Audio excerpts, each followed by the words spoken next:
Alright, welcome to a video that I wasn't even planning on making originally, and it just kind of happened on accident. This is doing the spa race without taking a single pit stop. Originally, I was just going to use this car in the race to show you how good it was, and as you can see, my fastest lap right now is 2:15, but the lap I'm showing you right now is actually a 2:12. I think? Yeah, I think it was a 212 because I ran it at full power, which I'm going to do into the whole fuel thing later, but I'll show you the tune first because if you want to use this car, it's actually really good at this race anyway. So you will want to have racing hards on. That is very important. It's very hard to tune down cars that are on racing mediums or racing softs. I don't think I messed with the suspension that much at all, but the downforce and the ECU power output as well as the power restrictor, I also had that as well. But I don't have a ballast on there, as you can tell. So it is very light, has a lot of power, and actually a lot of downforce. So it's pretty good, I would say. I even do have the high RPM turbocharger in it. I actually didn't know that. I forgot I did that, but yeah, this car is really good. So first I'm showing you in the bottom right, full lean, I did a lap in 2:15. The next time I did it, I did a full power, which this wasted a lot of fuel, and I hit 212? Yeah, 212.8. So it's fast, but it also has a lot of fuel if you were paying attention with the remaining laps. Like, it can go 25 laps, I think, on full lean. If you don't run it at full power, I think on full lean it has to be to do 25 laps, sorry. That sounded very confusing. But the problem with this no pit stop thing and being on racing hards is the rain. And you can't really turn, and sometimes you do spin out like this, and it kind of slows you down. You can see I have a 3:15 lap up in the corner. So this isn't the faster way of doing the race, it's just a really dumb, stupid way to never have to pit, and I didn't even know if it was like possible to do it with this race, but it is. So yeah, this is just speeding it up through the rain to show you.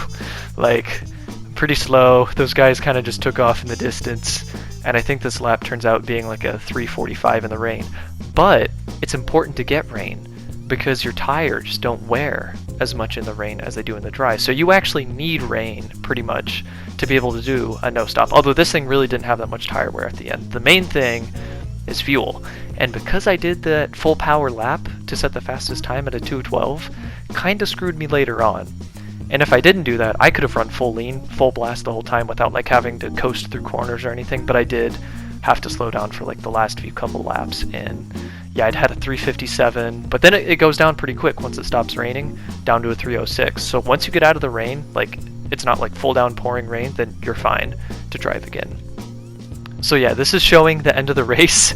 I had to time it pretty close. I only had 0.7 laps remaining, but once again, I did a lap on full blast, which basically counts as 2 laps of fuel around there. So you definitely could have saved fuel a lot better than me and just been able to go fast the whole time. And it still hit like 225s, and this one was a 219, so it held its pace at the end, even though it was coasting through corners. And any variation of this car from this era, I think there's like a Porsche, a Toyota, maybe there's another one. All the endurance cars from this era, and maybe even the LMP1 cars could also do this race non-stop. It's not a faster way, like I said before, but like, who cares? It's dumb. Like, I think I still lapped the AI by a lap or two, like, to second place, so, and if you really want to run this thing as fast as possible, you save, I think, like, another minute and a half than what I did, because you pit for intermediates or wets, and you save the 4-minute lap that I took and probably get, like, a 240 instead of a 4-minute lap, so it's, yeah, definitely not the fastest way of doing this race, but I just find it funny that it's actually possible, and I didn't even know it was, because originally I was just going to showcase this car being really good, and it even surprised me with how good it was, because I did not know that it could run an hour race, or technically a 24-hour race, with how the tires and fuel consumption is increased, so it's goated. This is my favorite car now. But yeah, I think that was really about it for me for this video. I'm probably forgetting something, and so I'll probably comment it. And if you guys have any questions, feel free to comment them as well. I usually answer as many of them as I can, and if you have any ideas that you want me to try, feel free to comment those too. And holy shit, I just remembered, if any of you doubt my no stop, shame on you. But also, I have a replay on my Gran Turismo profile. that if you want to watch it and check every lap, I never go into the pits. And if it really becomes a problem, I'll probably post a video about it, but I really hope that doesn't become an issue. But yeah, that's it for me. Hope you guys enjoyed this strange video, and I'll see you guys in the next one.